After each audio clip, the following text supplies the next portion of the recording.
Cameroon, Bantou, Africa, Bantou, to the world, Bantou. Les amis, salut, j'espère que vous allez bien. Votre humble serviteur, oui. J'espère que vous allez bien, chers amis. Attends, j'enlève un peu mon chapeau. Si je change l'autre aussi, c'est bien. Vous allez me dire. Hein? Voilà, je peux porter ça, non? Un peu de Dinabel. Bazor m'a appelé dernièrement. Donc, en passant, je salue Bazor.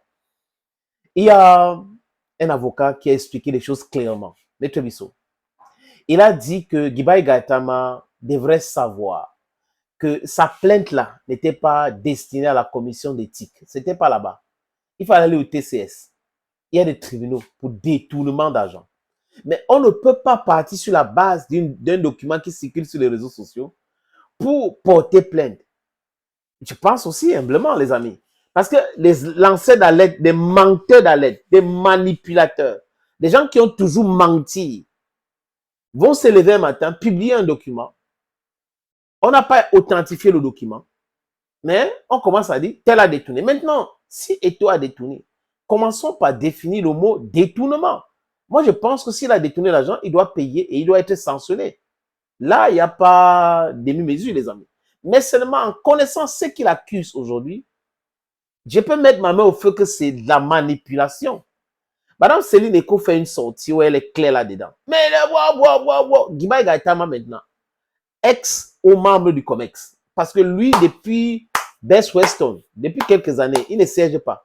On le convoque, il ne parle pas. Mais c'est en qualité de quoi? Il parle en qualité de quoi? On lui a donné même l'argent dernièrement. Il a publié. On m'a envoyé l'argent sur mon téléphone, la monnaie électronique. Moi, je renvoie ça. Je n'ai pas besoin de cet argent. D'accord.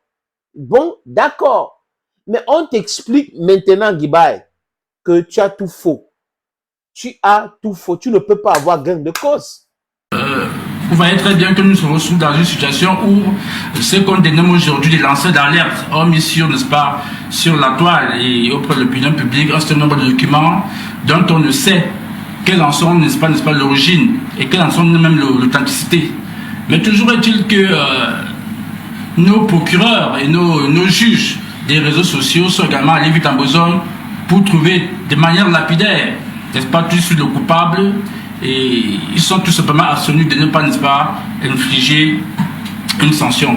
Et c'est bien lorsque la vice-présidente, la première vice-présidente d'Africafoot indique clairement que cela est constitutif de diffamation. Parce qu'en accusant les uns les autres, on porte atteinte à leur réputation, on porte atteinte à leur honneur, on porte atteinte à leur considération sur la place publique, en leur imputant des faits qui ne sont pas toujours démontrés. Parce que jusqu'ici, lorsque des gens au quartier vous parlent de détournement, c'est le détournement de quoi? Dans quel contexte on parle de détournement? Il faut d'abord commencer par caractériser la nature même des fonds qui auraient pu être accaparés par les uns les autres. Il n'y a pas de deniers publics entre eux. Lorsqu'on dit que de l'argent part d'une fédération russe pour la fédération camerounaise de football, c'est deux personnes privées. Il n'y a pas de deniers publics à ce niveau-là. Pour qu'on puisse parler de détournement. Le détournement, généralement, concerne les deniers publics. Oui. On aurait pu parler de détournement si on venait à démontrer ce que l'argent que l'État du Cameroun a mis à la disposition de l'Africafoot a été destiné, a été utilisé pour les mêmes fins. Et là encore, la personne qui sera habilitée à le dénoncer devra pouvoir démontrer que cet argent a été détourné. Or, jusqu'ici, vous avez la personne qui est censée être lésée, notamment l'Africafoot, ne se plaint pas. La personne qui a payé, la fédération russe, ne se plaint pas. L'État du Cameroun ne se plaint pas qu'il y a double emploi. On a beau de se demander qui sont-ils, ceux-là qui se plaignent? Qui sont ceux-là qui portent... Mais maître Eric Bissot, il y a quand même un administrateur, de la FECAFOOT qui se plaint en la personne de Guibaï Gaïtama, qui a d'ailleurs saisi la commission d'éthique. Vous n'allez pas dire qu'il n'y a personne qui jusqu'ici ne se plaint. Si M. Guibaï Gaïtama a choisi de saisir la commission éthique, j'ai dit c'est un mauvais administrateur. Pourquoi? C'est un mauvais administrateur parce que les statuts de la FECAFOOT indiquent clairement quelles instances on doit saisir en cas de malversation financière. C'est clair et net. Vous savez très bien que les statuts des fédérations sportives civiles nationales sont tenus d'avoir alors la clause compromissoire qui s'entend de quoi? qui s'entendent du délit de la saisine des juridictions ordinaires. Mais les sanctions africaines disent clairement qu'en cas de malversation, cette exception est levée pour permettre à ce que, parce que l'infraction ne rentre pas dans les matières arbitrables, qu'on puisse saisir, n'est-ce pas, les juridictions ordinaires. Ça veut dire quoi? Ça veut dire que selon le quantum de la malversation financière qui est évoquée, si le montant est de plus de 50 millions, ça sera le tribunal criminel spécial. Si le montant est de moins de 50 millions, ce sera soit le tribunal de grande instance, soit le tribunal de première instance. Oui. Voyez-vous? Mais aujourd'hui, on vous dit, il y a donc eu près de, je ne sais pas quoi, 300 000 dollars. On parle de 371 millions de francs CFA. 371 millions de francs CFA. Qui aurait d'abord pris la direction, n'est-ce pas, du compte du président de la FECAFOOT du côté du Qatar, en lieu et place du compte de la FECAFOOT, en principe. Dans ces cas-là, donc, si tant est que les faits sont avérés, d'après M. Guibaï, l'État sud indique quelle juridiction doit saisir. Ce n'est pas la commission d'éthique, c'est justement le TCS. Il ne va pas aimer l'intervention de cet avocat. Hein. Ils ne vont pas aimer. Il a la solde de ceci, il a la solde de ceci.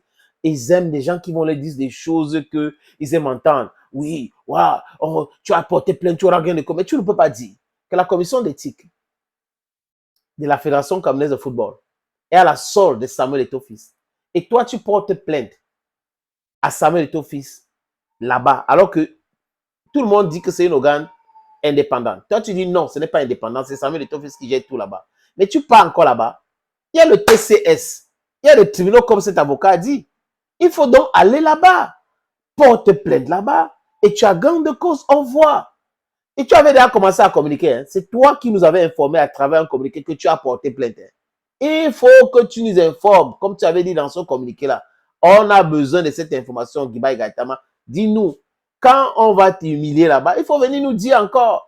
Mais comme tu connais déjà comment ça se passe au TAS, tu ne vas pas aller là-bas parce qu'on va te demander de payer encore l'argent.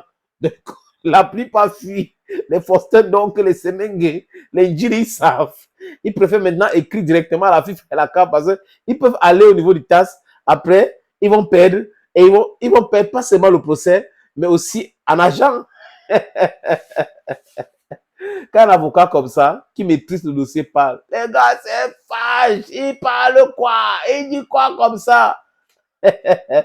On a continué, on a aussi été là, et tout trompe pas ça. Pourquoi il dit pas ça? It's not a question of university certificate. No, it's common sense. I don't go me.